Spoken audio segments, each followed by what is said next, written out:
You are an orphan, born with a strange gift for magic. Hunted by the church, you have fled south to the desert lands of Katesh, lured by tales of exotic adventure and fabulous riches. However, a simple treasure-seeking mission quickly turns sour, plunging you into the heart of a criminal underworld, where shady dealings and poisoned blades hide a deadly secret. Greetings, fellow adventurers. Today, Destiny Quest, a quick review and playthrough of The Raiders of Dune Sea by Michael J. Ward. Let's get started.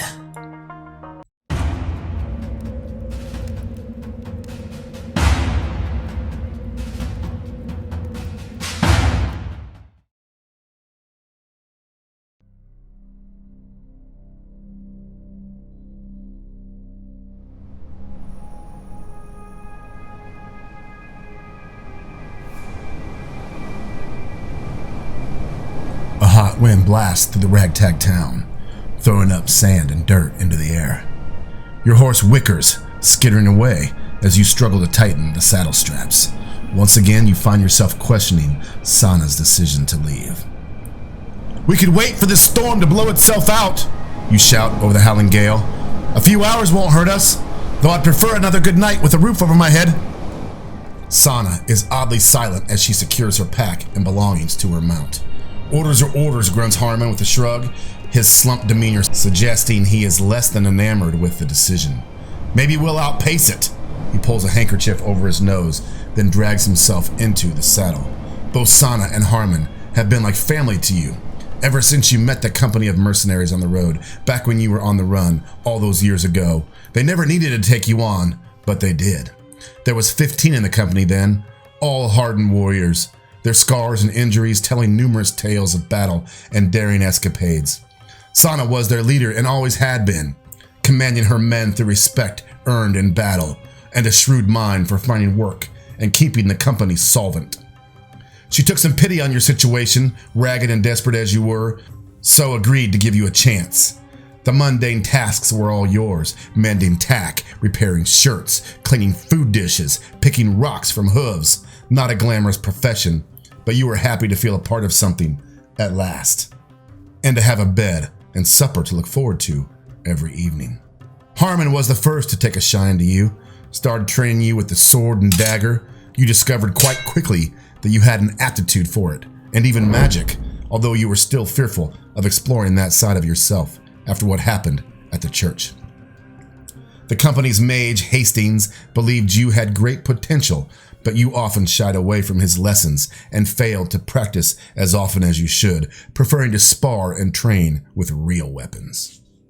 The company had grown quickly over the years, drawing in various misfits and failures, thieves and killers.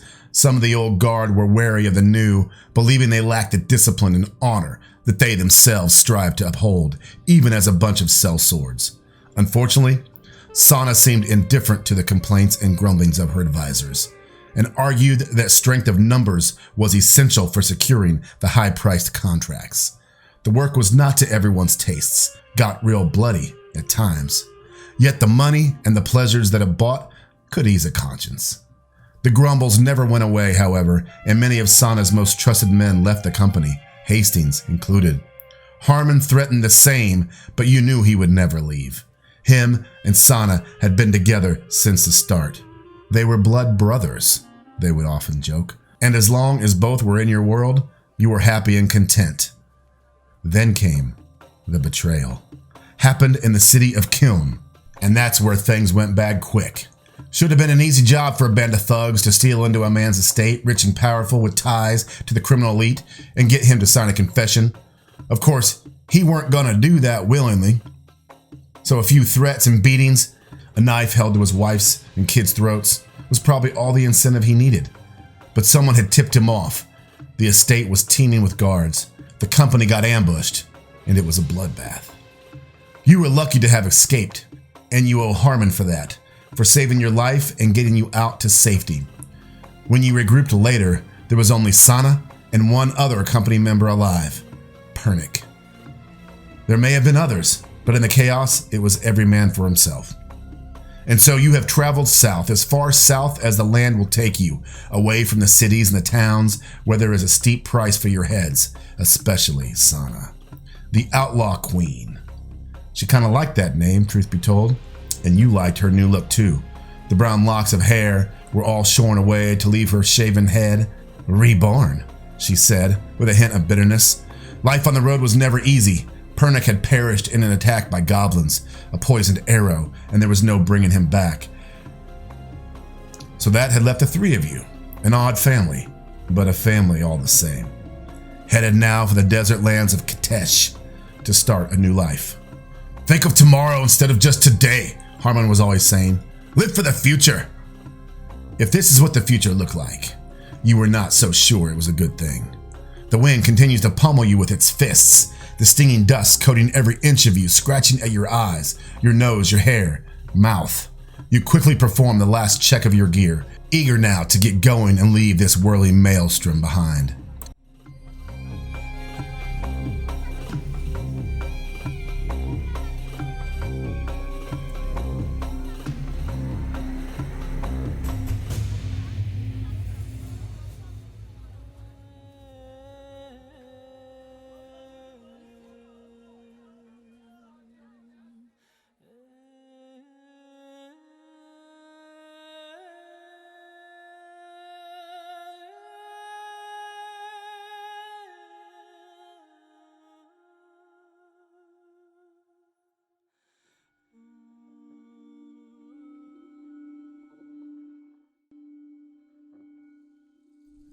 Putting spurs to your horse, you follow the others through the stinging dust cloud.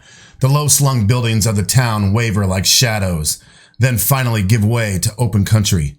You can barely see the track you should be following, and instead rely on Sana and Harmon to lead the way. Heads bowed to the blasting currents.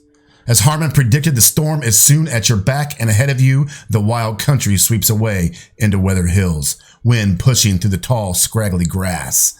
Above you, the wide sky is a vivid yellow, clouds swirling thick across that great expanse. On the horizon, a hint of crimson as the sun begins to sink low towards the distant mountains. You guess there may be only a few hours of daylight left. You slow the horses to a canter, picking your way around the rocks that litter the dusty track. There is a heavy silence, broken only by the jingle of harness and clop of hooves. Sana, where are we going? I got a lead back in town. There's a beach not far, set beside the cripple's fingers. Rough seas and plenty of wrecks. Beach apparently littered with junk. We're scavenging a beach? Asks Harmon incredulously. Is that what we've become now? Sana turns in her saddle to look at him, the fading light picking out the jagged scar that runs from eye to cheekbone. Apparently, there's word that a merchant ship didn't make it to Stone Cross. Chances are, it ran afoul of the rocks there. Could be easy pickings.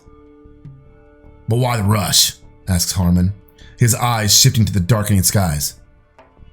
Could just have easily set out at first light, fully provisioned and everything. Oh, come on. Where's your spirit of adventure? Sana frowns, shaking her head. We can camp out on the beach. Less than an hour's ride. Better than risking our heads by sticking around town. Harmon looks anything but convinced. If you say so, he sighs.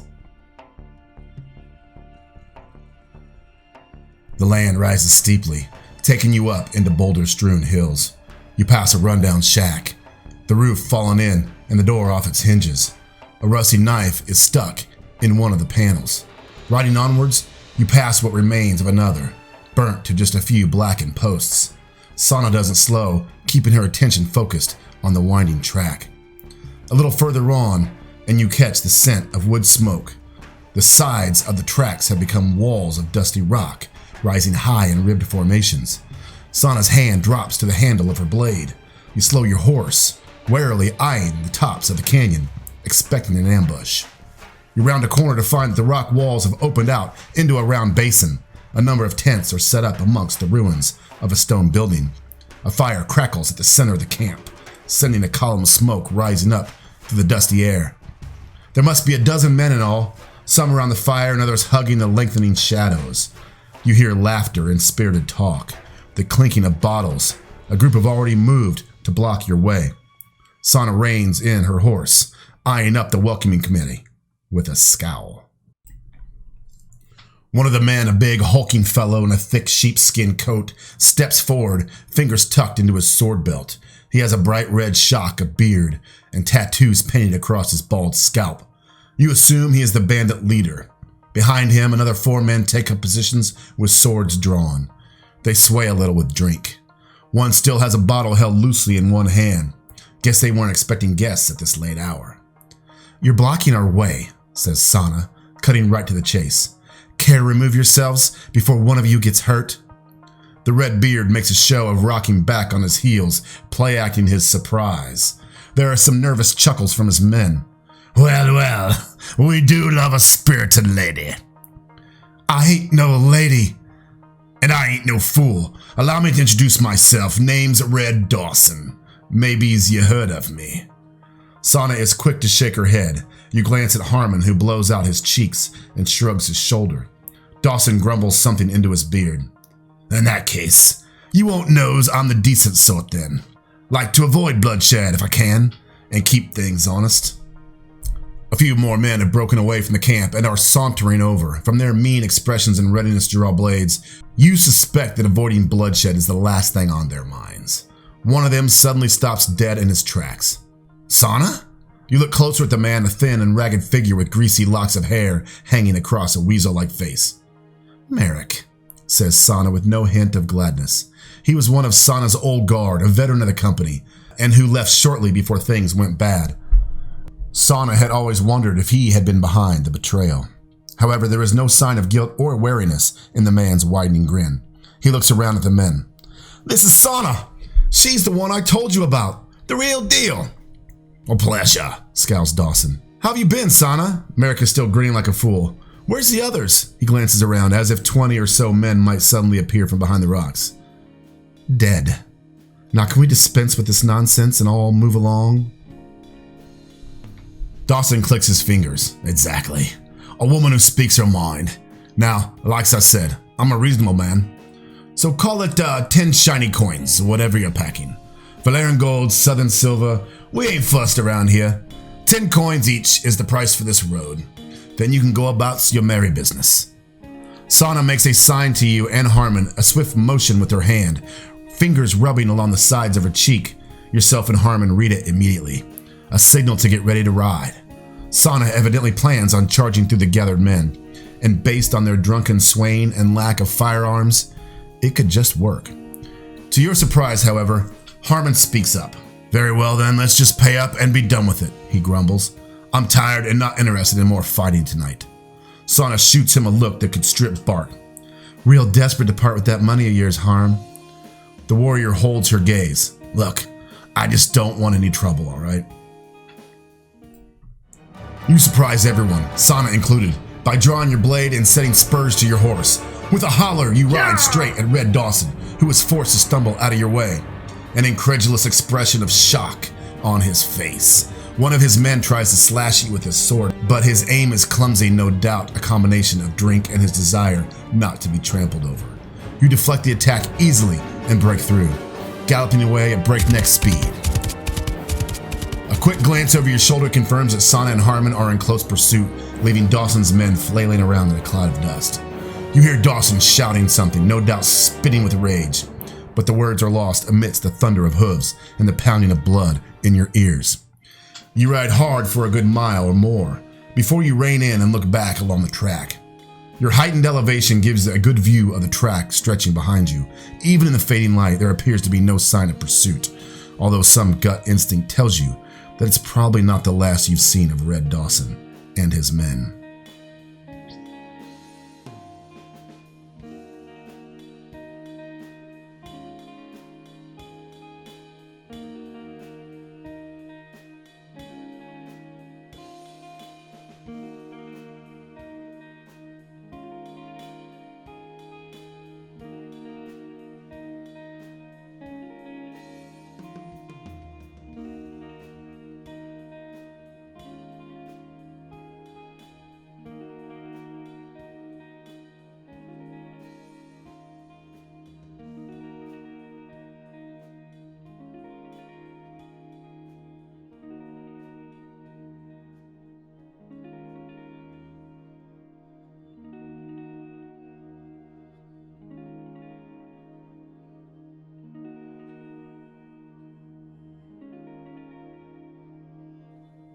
So guys, this is a very in-depth story. We're going to skip ahead straight to combat so you can see how that works, and then I'll finish up with my final review thoughts. All right, guys, so here we are finding ourselves fighting a Rican, which is like a toad, a giant toad is described in the book. Probably on 2 feet, I guess, with a spear like this thing I just found. You're doubtful that you can catch the fleeing one, so you decide to focus on the one more immediate threat. The large Rican issues a wet, warbling cry, then charges in, drool dribbling from its rubbery lips. It's time to fight. It's a Rican brute! It's got the special ability Shifting Stone. The shale by the water's edge is slippery, making it difficult to maintain your balance. If you roll a double for your hero's attack speed, you automatically lose the round. Cool. Very cool. Great abilities. Guys, did you notice I had keywords? That's another thing I haven't talked about in this book because of what happened in the story. There's a keyword which will probably come up in the future. This is another really cool feature. All right, let's drop out of full screen mode and let's jump up to, so it's time to go. 2 dice. I'm pulling up my rolladie.net. I like it. I got 2 6-sided dice and I'm gonna roll twice. So let's go. Oh, let's start over. I got 5 and 5, so that's a tie. We can start over. Actually, you know what? It's a tie. I won't start over. From now on, I'm the top, they're the bottom. Okay, so I got 5, they got 5. Let's go back. Now, what is my speed? I think it's still just a 1. I've got nothing else. So I am a 1, so I roll a 6. Its speed is a 6. It's a tie. We do it again. I'm 99% sure that's right, so I'm not even gonna check. So we'll do it again. I'm on top, that's bottom. Perfect, I definitely beat the Rican. So now I get to, let me do this again. All right, I roll damage, I roll 6, nice. What was my special ability? I have a special ability about a 6, right? 6th Sense, use any time in combat to change an opponent's 6 to a 1. Anytime in combat. All right, I can use that once. That's a big deal. I feel like that's pretty powerful. Anytime they roll a 6 in combat, I can, so I don't know if that's a damage thing or if that's just the, well, speed, combat. Is that speed and combat? I'll have to ask Michael if I can use that when I'm doing speed or damage, because that feels pretty powerful if that's what it is. And maybe it is. But anyway, I rolled a 6.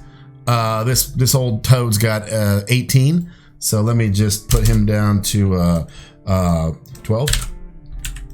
Let's do it again. 3rd round. 7-3. I got him again. So let's roll another 6. Wow, I'll take it. So he's down to a 6.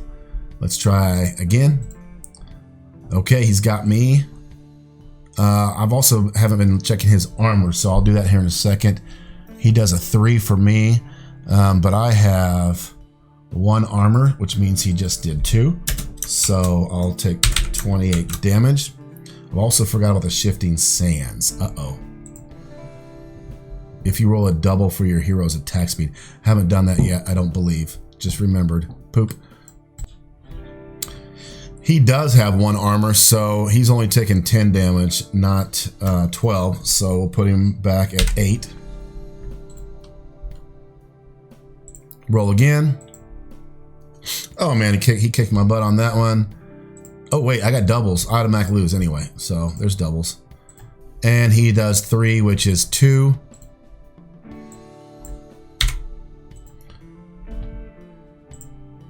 I need some healing potions. I got a 6, he got a 7. He beats, I'm not even checking because I know we both have a 1 speed. So he beat me again, darn nabbit. A 4, so I take 3 damage. Stupid toad.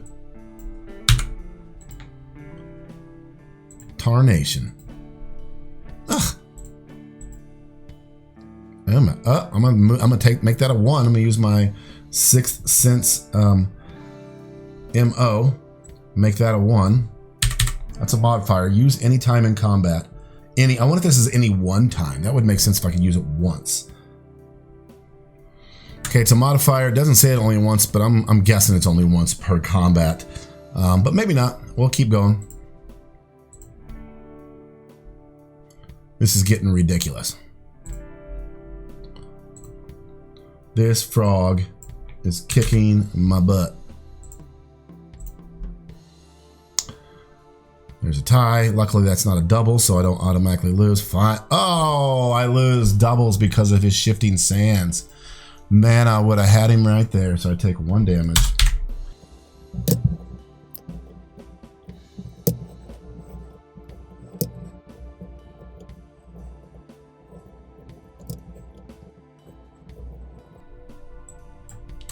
And dead. Alright, I finally beat that jerk. And I get some stuff. I get a salt spear, 1 brawn, and ability of first cut. So I definitely would throw that away.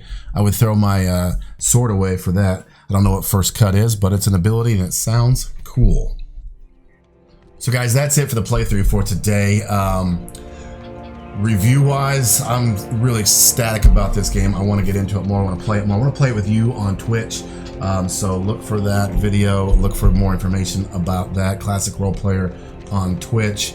My final review of this particular game system is it's amazing. It's a blast. These books were only like $15 to $20, $17, I think, in 17 pounds. But I think it's around $20. That's a lot of game for this. A lot of replayability from what I understand. Hundreds of items according to the author. I might be able to get him on for an interview as well, so look for that as well. Between these 2 books, I got a ton of playtime. I love the writing. It's very cool. I'm excited to get the items. There's keywords like I had mentioned earlier, so there's that. With the items, with the special abilities, you got customer characterization. You can take the items based upon whether you want to be more of a brawny fighter guy or more of a magic-y guy. So you've got that customization. You can try to customize your dude based upon the abilities that the items have. The keywords are cool, and I don't see how you can go wrong with this system. So I will keep an eye out for the Kickstarter in February. I'll put that link there once I get it, once it comes open. And I will put all the links for this system down here. I gave it a 2 thumbs up for both hands. Haven't found too many game books I haven't liked, but this one I really love. It's in depth, it's deep. I love the big giant. The amount is just amazing. Look for more videos from me on these. Look for more videos from me on Twitch. And yeah, let's get playing. Let's get a crack-a-lackin' on the game books. I'll see ya on the flippity flop. Peace.